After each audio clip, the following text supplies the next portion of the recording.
I believe that my job as a taxidermist really helped me to take a richness from my life. I believe that light and shade make up the human experience, and so to understand and appreciate and take value from life, one needs to know death. It's a hard conversation, but it allows you to look at the world with a much wider lens. Hi, my name is Elle and I'm a taxidermist. I specialise in working with birds, and I only work with birds that die of natural causes. One of my very first experiences of wildlife and death stays with me even today, despite happening over 15 years ago. I happened upon a dying duck, a beautiful male mallard with that gorgeous dark green iridescent head. It was making a really awful sound, and then suddenly it was silent and completely still. There was this incredible shift in my mentality that went from fear, confusion, panic and worry to a very calm sense of appreciation, duty, care, and almost as if in that moment I felt bound to working with animals. I felt as though I wanted to go forward and provide a act of service to animals that might be suffering or in pain. Being a taxidermist really requires you to have a very strong sense of understanding of animal behaviour. Although we're creating one rigid pose, I like to think of my work as being a pose between two poses. It's a transient moment. You have to really pay attention to how all of the poses are connected to one another. So if a bird's coming into land, as it draws its wings in, what happens to its feet?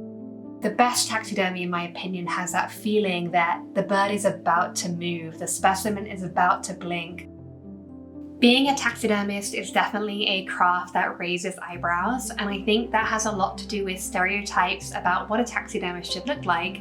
It is particularly unhelpful because they usually paint a taxidermist as somebody who is indulging in a very brutal hobby in a very sinister and macabre way, and that's not an accurate representation of the landscape of taxidermy and doesn't have a foot in taxonomy, conservation, or art at all.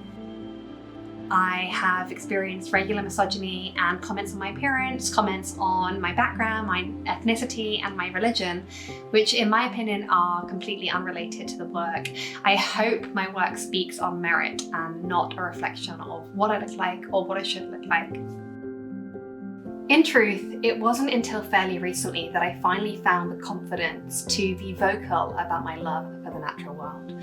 I remember every time I tried to vocalize my interest and curiosity, it was something that felt deeply uncool, and so I buried it for many years. Now I feel as though it's completely all-encompassing and completely taken over.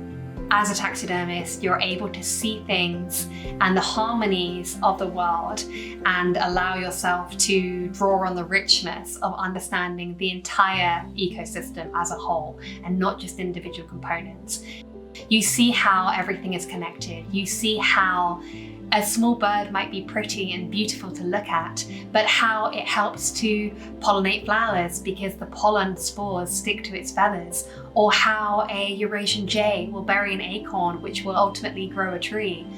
And I see the small birds being food sources for an apex predator. There is a greater cyclical synergy at play, and I think it also helps you to care more about more, because if you understand how everything is connected, then you are much wiser to why everything needs its space and everything deserves its place.